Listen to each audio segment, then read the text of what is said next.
রাসূলুল্লাহ সাল্লাল্লাহু আলাইহি ওয়াসাল্লাম স্বপ্নের মধ্যে বেলালের কাছে এসে বলতেছেন, বেলাল,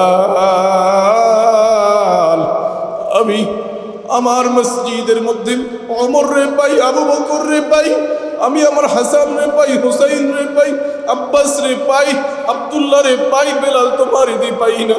বেলাল রাদিয়াল্লাহু তাআলা আনহু স্বপ্ন ভাঙতে দেরি, ঘুম ভাঙতে দেরি, রওনা হইতে দেরি হয় নাই, মুহূর্তের মধ্যে মদিনায় চলে আসছে। বাচ্চাগুলো কান্না করতেছে, আম্মা জান আমাকে সাজায়া দাও, ওই যে রসুলের মুয়াজ্জিন বেলাল আসছে, মনে হয় আমার রসুলও আসবে, আবার একটু সাজায়া দাও। বাচ্চাগুলো গেছে, আম্মা আমাকে একটু সাজায়া দাও। বাচ্চাগুলো গেছে, বুড়ারাও গেছে, আরে বেলাল আসছে, বেলাল আসছে, বেলাল মনে হয় আমাদেরকে একটু রসুলের আজান দিয়ে শোনাইবে। সব সাহাবায়ে কেরাম গিয়ে ধরছেন, বেলাল একটু আজান দাও, রসুলের জবানের আজান, একটু আজান দাও। বেলাল রাদিয়াল্লাহু আনহু বললেন, আমি আজান দিলে আমার রসুল আসবেনি, আগে বলো আমার রসুল আসবেনি বলো। কারো কোনো অনুরোধে যখন কাজ হয় না, হযরতে হাসান আর হুসাইন কে ধরছে, নানার মুয়াজ্জিন একটু বেলাল তুমি একটু আজান দাও। নানাকে তো দেখি না, তোমার আজানে নানার স্বাদ পাই, একটু আজান দাও। হযরতে বেলাল রাদিয়াল্লাহু তাআলা আনহু আজান দিতে শুরু করলেন, আল্লাহু আকবার, আল্লাহু আকবার, আশহাদু আল লা ইলাহা ইল্লাল্লাহ, আশহাদু আন্না মুহাম্মাদার রাসূলুল্লাহ বলে বেলাল রাদিয়াল্লাহু তাআলা আনহু নিজেকে আর কন্ট্রোল করতে পারেন নাই, বেহুশ হয়ে জমিনে পড়ে গেছে, বেহুশ হয়ে জমিনে পড়ে গেছে। বলতেছে, ভাই আমার, হুশ ফেরার পরে বলতেছে, ভাই আমার, আমি না বলছিলাম আমি আজান দিতে পারবো না, আমার রসুলের কথা মনে পড়লে আমার কলিজাটা ছিঁড়ে যায়। বন্ধু আমি তোমাকে বলি, তুমি রসুলকে ভালোবাসো বলো, তোমার মুখের মধ্যে দাড়ি নাই, তোমার চুলের মধ্যে বেঈমানদের কাটিং, তোমার গায়ের মধ্যে অন্য মানুষদের কাটিং, অন্য মানুষদের পোশাক, তোমার মধ্যে রসুলের কথা ভালোবাসা মুখে আছে, অন্তরে নাই। এই জন্য তোমাকে বলি, তুমি রসুলকে ভালোবাসো, পৃথিবীর যেখানেই যাও মদিনায় যাওয়ার মতো স্বপ্ন ভালোবাসা বুকের মধ্যে লালন করো। মদিনায় যাওয়ার ইচ্ছা আছে কি নাই? মদিনায় যাওয়ার ইচ্ছা আছে কি নাই? বলেন না একবার বলি। মনে বড় আশা ছিল যাব মদিনায়, সবাই মনে বড় আশা ছিল যাব মদিনায়, সালাম আমি করব গিয়ে নবীজির রওজায়, মনে বড় আশা ছিল যাব মদিনায়, আরব সাগর পাড়ি দেব নেই কো আমার তরি, পাখি নয় যে উড়ে যাব ডানাতে ভর করি, আমার আশা আছে সম্বল নাই, করি কি উপায়, মনে বড় আশা ছিল যাব মদিনায়, মনে বড় আশা ছিল যাব মদিনায়। মুহাম্মদ ने आकर, मुहम्मद ने आकर कुफर को मिटाया, कुफर को मिटाकर सदाकत बताया। আলহামদুলিল্লাহ, মহান রব্বুল আলমিনের দরবারে লক্ষ কোটি শুকর আর সুজুদ যে মহান রব্বে করিম দয়া করে মায়া করে মেহেরবানি করে সৈয়দুল আইয়াম জুমার দিনে সকলের আগে যথাসময়ে আল্লাহ তাআলার ঘরে আসার বসার তৌফিক দান করেছে। সে রব্বে করিমের দরবারে তার শেখানো বাক্যে, তার দেওয়া কণ্ঠে, তার দেওয়া শক্তি দিয়ে শুকুর গুজার করছি। কালিমাতুশ শুকুর, আলহামদুলিল্লাহ। আরবি মাস কোন মাস চলছে জানা আছে কারো? বলেন তো দেখি, আরবি কোন মাস চলে? ইংরেজি কোন মাস চলে তাও জানেন না? ইংরেজি কোন মাস? কেউ জানে, কেউ জানে না, সবাই জানে। দেখি আবার বলেন তো, ইংরেজি কোন মাস চলে? না, সবাই জানে না। বাংলা কোন মাস চলে এটা জানেননি?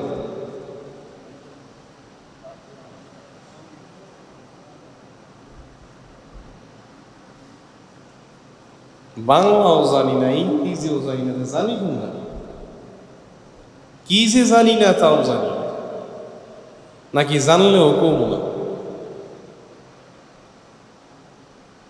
অবস্থা এমন, জানলেও কম যেত না। কোন বিপদে পড়ি? তিন বন্ধু রাস্তার পাশে বসে, একজনে কান্দে আর একজনে হাসে, আর একজনে একেবারে ভাবমূর্তি ধরে বসে আছে। পুলিশে ধরছে তিনটারেই, ধইরা গাড়িতে উঠায়। তো সাংবাদিক বা লোকজন জিজ্ঞেস করে, ধরলেন কেন? তো যেটা কান্না করতেছে বলতেছে যে দেশের এই চরম দুর্দিনে ও কান্না করতেছে কেন? ও কান্না করে দেশের ভাবমূর্তি নষ্ট করতেছে, এই জন্য ওরা ধরলাম। ভালো কথা। তো যেটা হাসতেছে ওরা ধরলেন কেন?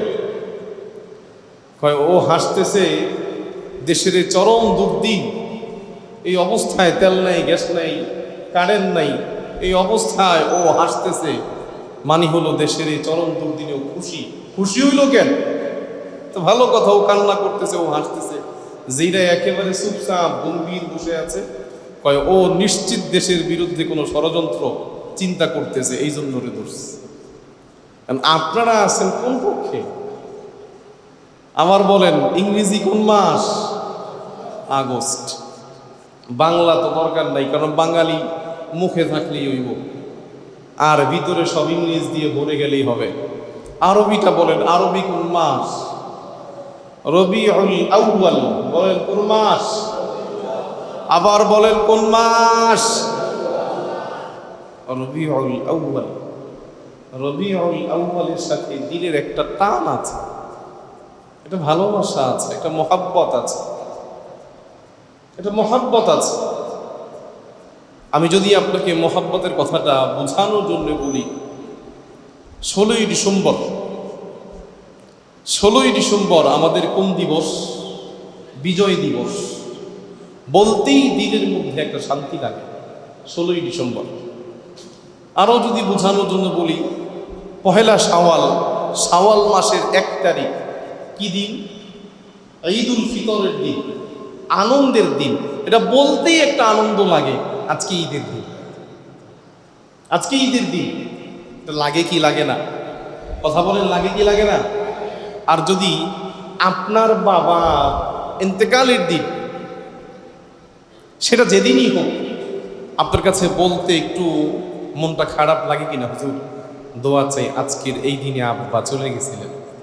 নাকি হাসতে হাসতে বলেন, হুজুর আব্বা এই দিনে যে গেছে গা, এটা দোয়া করে, এভাবে বলেন না? একটা আপনার কথা বলার মধ্যেই একটা ভাব ফুটে ওঠে, হুজুর আজকের এই দিনে, আজকের এই দিনে আব্বা বা আম্মা দুনিয়া থেকে চলে গেছেন, একটা দোয়া চাই আব্বার জন্য।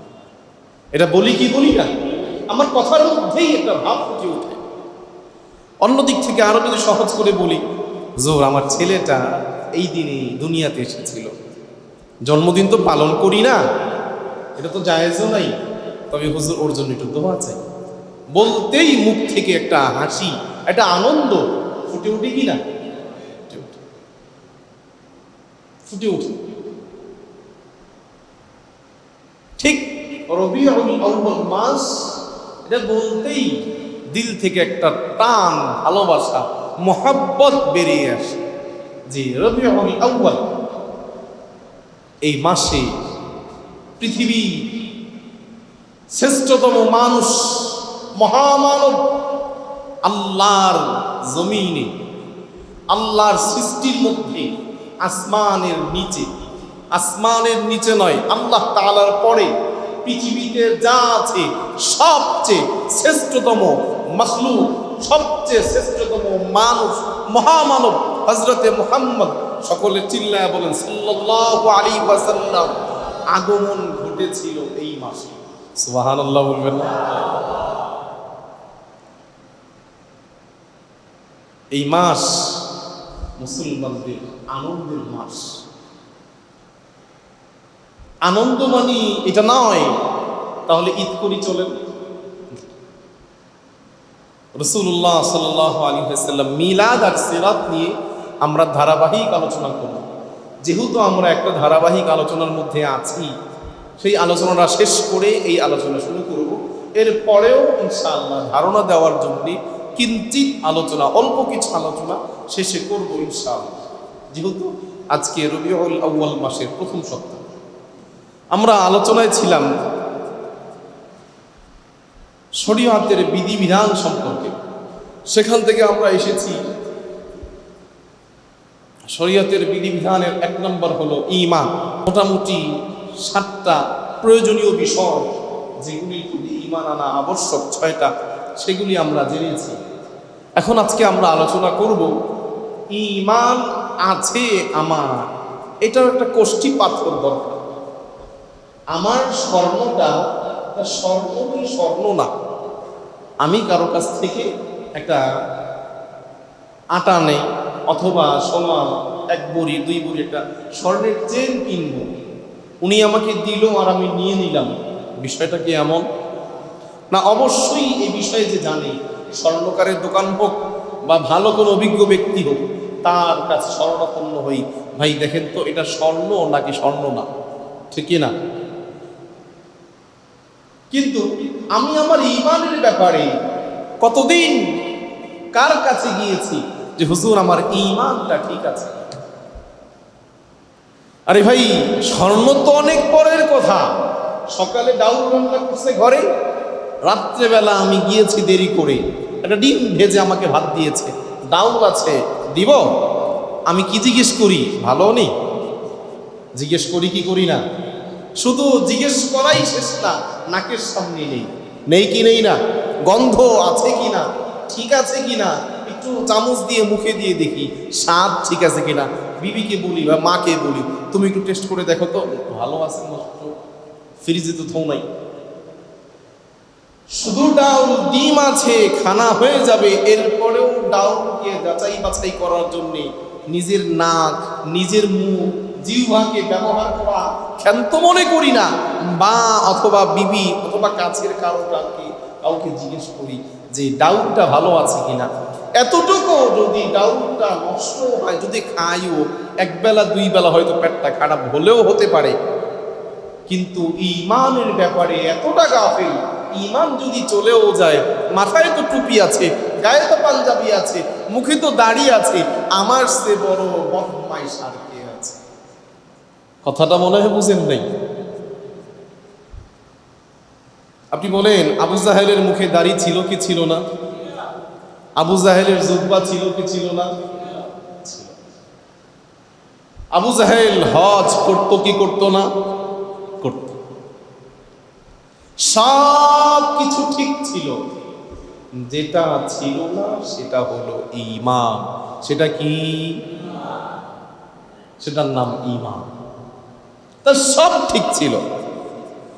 এখন দাড়ির প্রশ্নে কেন আসলাম, জুব্বার প্রশ্নে?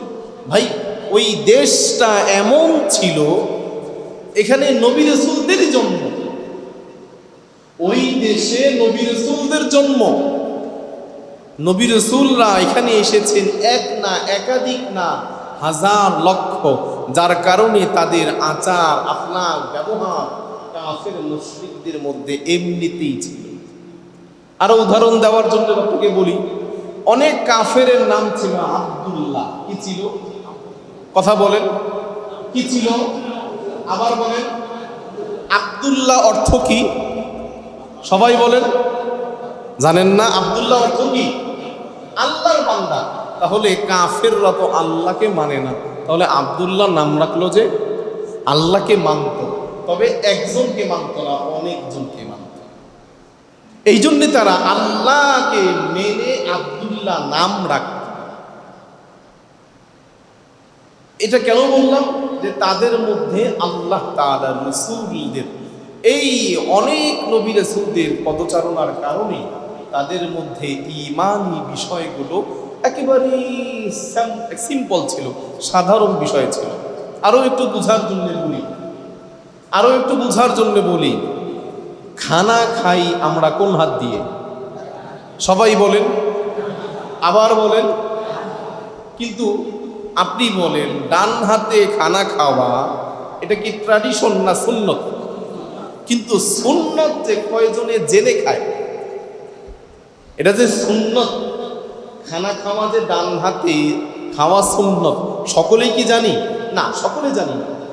কিন্তু আমরা মুসলমান হিসেবে রেওয়াজ, রীতি নীতি, আমরা অটোমেটিকলি আব্বা আম্মাকে দেখে না জেনেই ডান হাতে খাই, এটাই সুন্নত, এটাই জানি।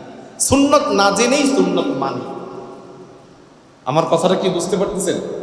সুন্নত না জেনেই সুন্নতকে মানি, কারণ এদেশের মধ্যে মুসলমানদের সুন্নতের চর্চা একটা সময় অনেক বেশি, যার কারণে এটাকে মানুষ এমনিতেই এটাকে মানে, জানুক চাই না জানুক। আলোচনা করতে করতে অনেক দূর পর্যন্ত চলে গেছি। তাহলে আমার সব বিষয়গুলো আমি জানি। অজুর ফরজ কয়টা? সবাই বলেন, অজুর ফরজ কয়টা? আবার বলেন কয়টা? ভাই আপনারা যদি কথা না বলেন তাহলে আমার কথা বলতে মজা লাগে, তাহলে মনে হয় যে আমি জিনগুলো কথা বলি। আপনারা মানুষ না জিন? আরে জোরে কোন, মানুষ না জিন? কিছু কিছু মানুষের মুখ মনে হয় যে সুপারগুলো দিয়ে লাগাই আনছে। হুজুরে যা কয় খুলতাম না। আল্লাহ হেদায়াত দান করুন, বলে না আমিন।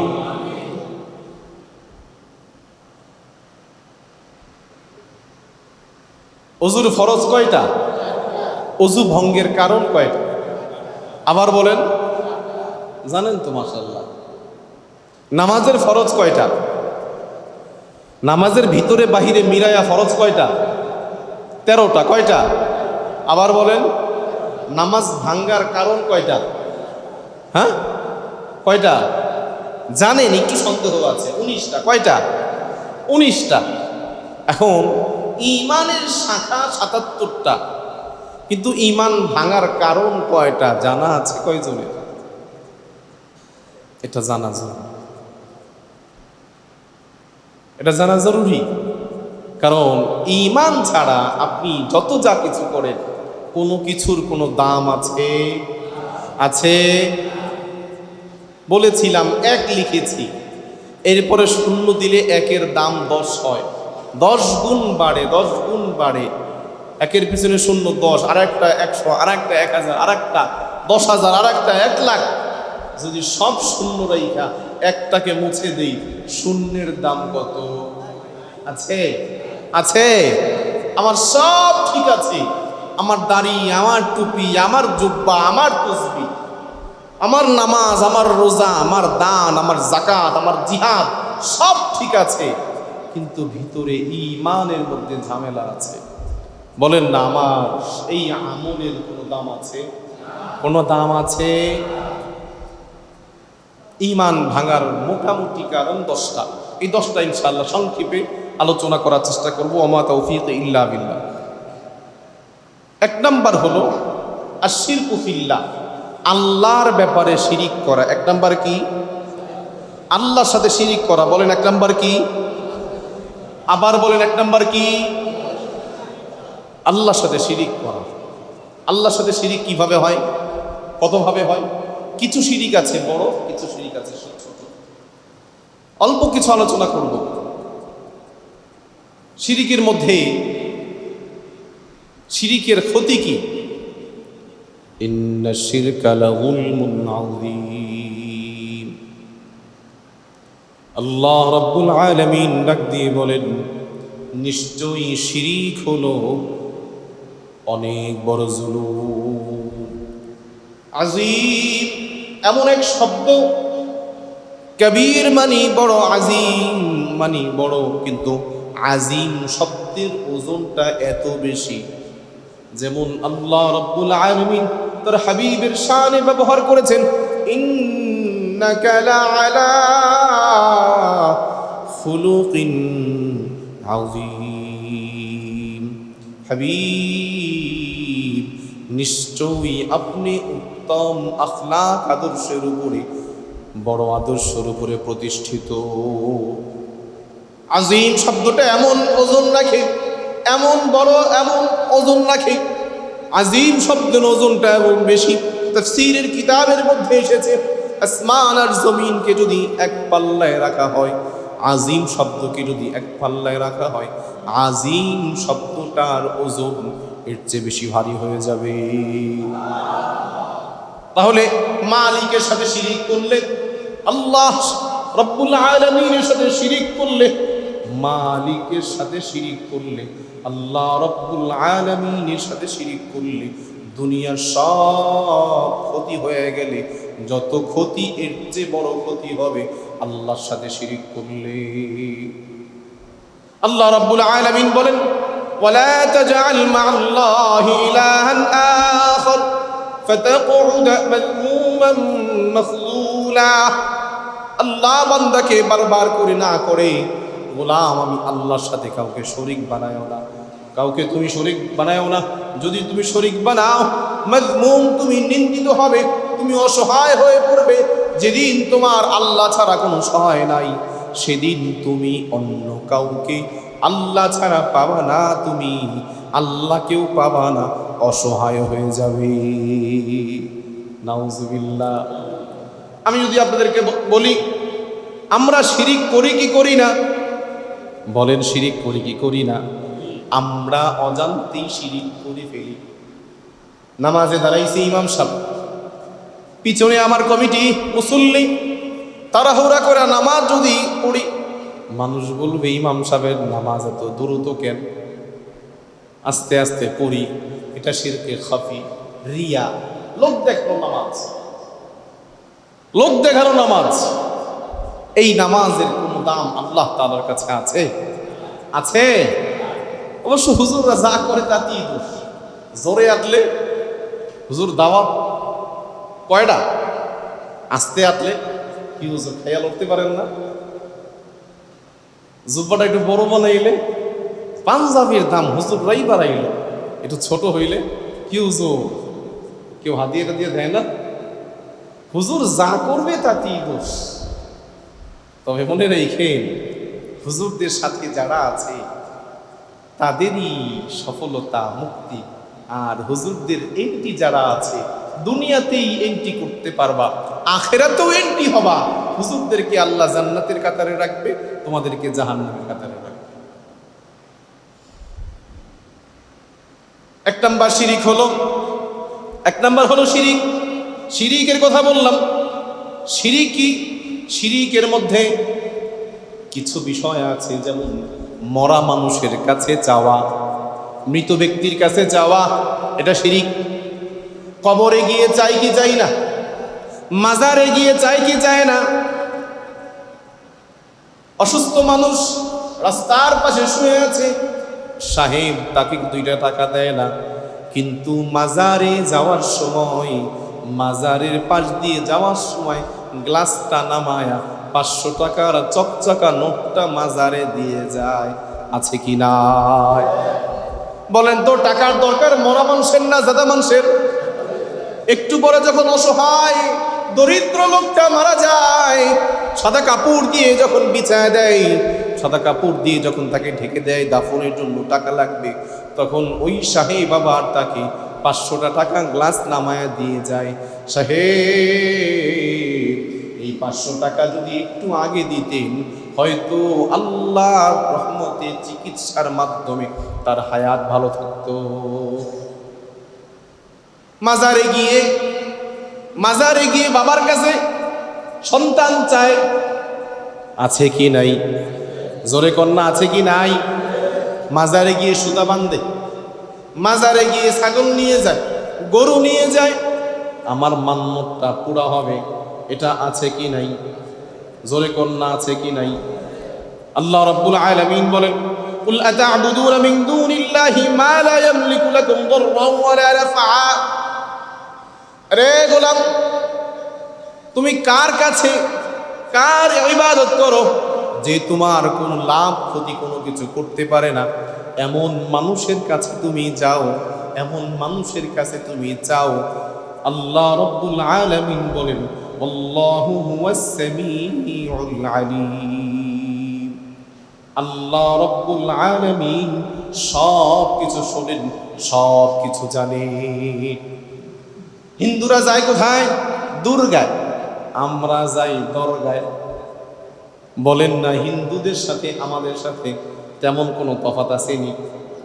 এরা গিয়া মূর্তিরে প্রণাম দেয়, আর আমরা প্রণাম দিই কবরে, গাছরে। ঠিক কি না? শিরক, এটা শিরক। মূর্তি পূজা যারা করে এদের সূচনাটাও এখান থেকেই হয়। ভাস্কর্যের নামে যত জায়গায় যত মূর্তি স্থাপন করা হয়েছে সবগুলো ভাস্কর্য নামে, এটা একটা আপডেট নাম আমরা দিয়েছি। ভাস্কর্য বলতে কিছুই হতে পারে না, এটা মূর্তি, এটা হারাম, এটা নিষিদ্ধ। হোক সেটা জুলাই আন্দোলনকারীদের ভাস্কর্য, হোক শাপলার ভাস্কর্য, হোক একাত্তরের ভাস্কর্য, ভাস্কর্য হারাম, ভাস্কর্য নিষিদ্ধ, ভাস্কর্য আল্লাহর আইনে কোনোভাবে বানানো জায়েজ নাই, যাবে না। আপনার কাছে মনে হবে হুজুর এত বড় কথা বলে ফেললেন, আপনি জুলাই সম্পর্কে বলে ফেললেন। আরে ভাই, জুলাই যোদ্ধা তো আপনি আমি সবাই। কিন্তু এই বলে কি 141 লক্ষ কোটি টাকা, 141 কোটি টাকা খরচ করে জুলাই আন্দোলনকারীদের ভাস্কর্য বানাইলাম? যারা শাহাদাত বরণ করেছে তাদের মনে হয় শান্তি একটু বেশি হবে। কথা বলেন, বেশি হবে? হ্যাঁ, বেশি হবে। যারা জীবিত আছে এগো মনে হয় 2 টাকা এর চেয়ে আয় বেশি হবে, এদের শান্তিটা বেশি হবে। তাহলে কেন বানাইলেন ভাস্কর্য? আল্লাহ না করুক যেন এমনটা না হয়, যারা জুলাইয়ের বিরোধী এরা যদি কখনো আসে তাহলে এই জুলাই এই আন্দোলন এই ভাস্কর্য রাখবে? তাহলে আপনি এতগুলো দেশের টাকা নষ্ট করলেন কার জন্য? হোক সেটা হুজুরের মূর্তি। শাপলার একজন মূর্তি দেখলাম, ওই যে ব্যাগ থেকে উঠাচ্ছে, ব্যাগ কাঁধে ওনার। হোক সেটা হুজুর, হোক সে ছাত্র, হোক সে মুসলমান, হোক সে গায়রে মুসলমান, আল্লাহর জমিনে ভাস্কর্য নামে মূর্তি স্থাপন করা শরীয়তে বৈধ না অবৈধ? বৈধ না অবৈধ? অবৈধ। যেই করুক, হুজুর করুক, মুফতি সাহেব করুক, রাষ্ট্রপ্রধান করুক, আর যেই করুক, আল্লাহর জমিনে সেটা যেখানেই হোক, ভাস্কর্যের নামে মূর্তি স্থাপন করা জায়েজ নাই, যাবে না, যাবে না। মাজারে গিয়ে প্রণাম দেই, কবরে গিয়ে মালিকের কাছে না চাইয়া মৃত ব্যক্তির নিকট চাই, বাবা আমারে একটা সন্তান দেন, বাবা আমারে একটা মেয়ে দেন, ছেলে দেন, বাবা আমার ব্যবসার মধ্যে বরকত নাই, বরকত দেন, বাবা স্বামী স্ত্রীর মধ্যে মিল নাই, মিল দেন। বলেন না, এগুলি সমাজে আছে কি নাই? এরপরে হলো মানত করা, আল্লাহ যদি আমার সন্তান হয় আমি বাবা শাহজালালের কবরে মাজারে একটা ছাগল দিব, আছে কি নাই? আমগো বাবার দরবারেতে কত গরু যায়, অন্য পীরের দরবারেতে এত মানুষ নাহি যায়, এমনও স্লোগান দেয়, শুনছেন কি শোনেন নাই?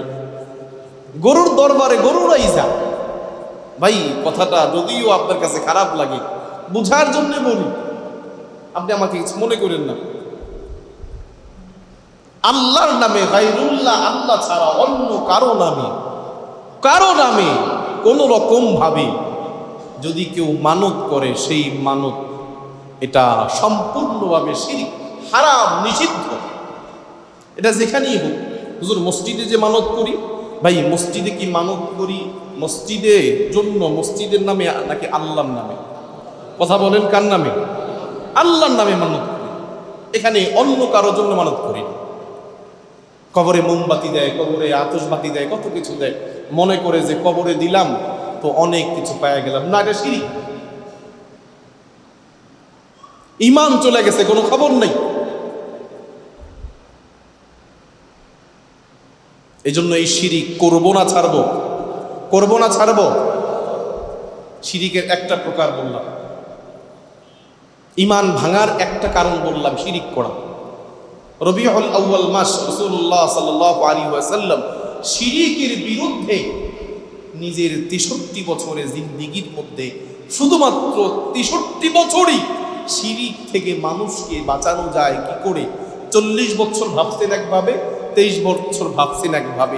এটাই ভাবো না মানুষকে কেমন করে গায়রুল্লাহ থেকে আল্লাহর দিকে ফিরানো যায়। রাসূলুল্লাহ সাল্লাল্লাহু আলাইহি ওয়াসাল্লাম ইন্তেকালের আগে সারা জীবন রাসূলুল্লাহ সাল্লাল্লাহু আলাইহি ওয়াসাল্লামের আন্দোলন ছিল শিরকের বিরুদ্ধে, মুক্তির বিরুদ্ধে। এখান থেকে একটু ভিন্ন আলোচনা করছি।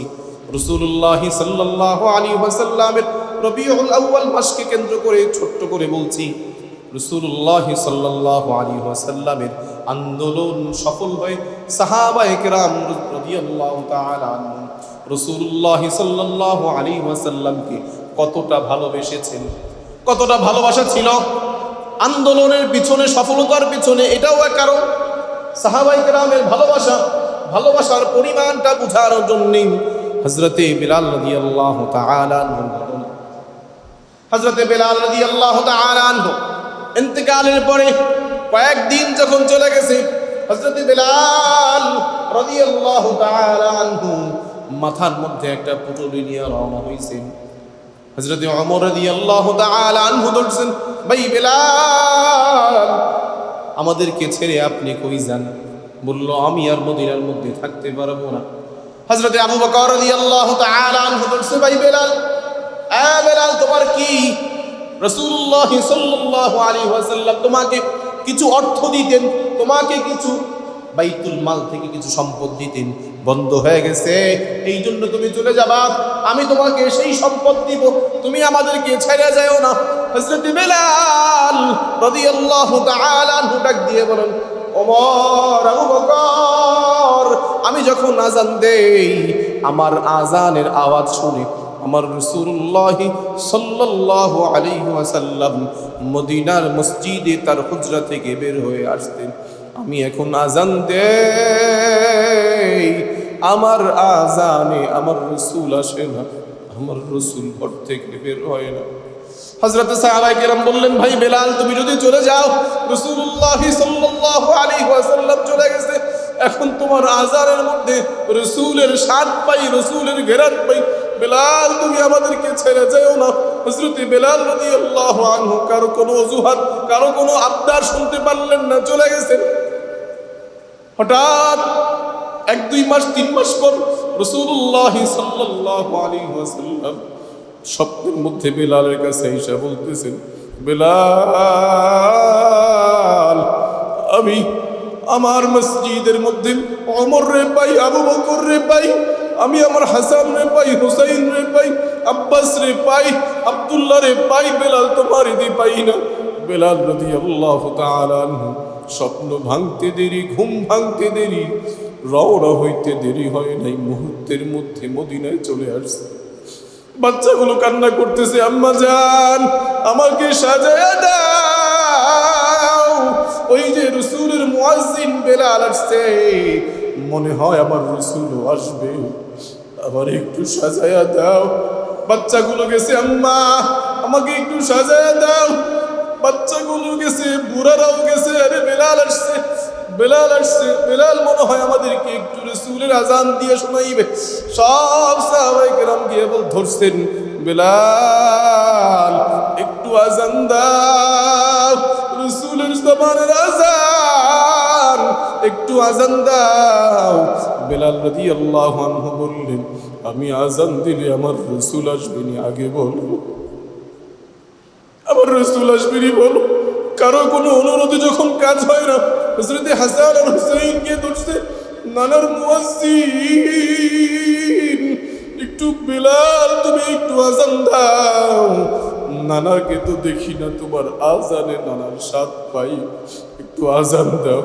হযরত বেলাল রাদিয়াল্লাহু তাআলা আনহু আজান দিতে শুরু করলেন।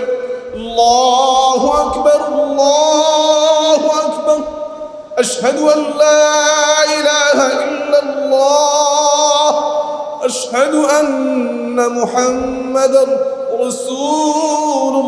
রাসূলুল্লাহ বলে বেলাল রাদিয়াল্লাহু তাআলা আনহু নিজেকে আর কন্ট্রোল করতে পারেন নাই, বেহুশ হয়ে জমিনে পড়ে গেছে, বেহুশ হয়ে জমিনে পড়ে গেছে। বলতেছে, ভাই আমার, হুশ ফেরার পরে বলতেছে, ভাই আমার, আমি না বলছিলাম আমি আজান দিতে পারবো না, আমার রাসূলের কথা মনে পড়লে আমার কলিজাটা ছিঁড়ে যায়। বন্ধু, আমি তোমাকে বলি, তুমি রাসূলকে ভালোবাসো বলো, তোমার মুখের মধ্যে দাড়ি নাই, তোমার চুলের মধ্যে বেঈমানদের কাটিং, তোমার গায়ের মধ্যে অন্য মানুষদের কাটিং, অন্য মানুষদের পোশাক, তোমার মধ্যে রাসূলের কথা ভালোবাসা মুখে আছে, অন্তরে নাই। এই জন্য তোমাকে বলি, তুমি রাসূলকে ভালোবাসো। পৃথিবীর যেখানেই যাও, মদিনায় যাওয়ার মতো স্বপ্ন ভালোবাসা বুকের মধ্যে লালন করো। মদিনায় যাওয়ার ইচ্ছা আছে কি নাই? মদিনায় যাওয়ার ইচ্ছা আছে কি নাই? বলেন না, একবার বলি। মনে বড় আশা ছিল যাব মদিনায়। সবাই, মনে বড় আশা ছিল যাব মদিনায়। সালাম আমি করব গিয়ে নবীজির রওজায়। মনে বড় আশা ছিল যাব মদিনায়। আরব সাগরে পাড়ি দেব, নেই কো আমার তরি,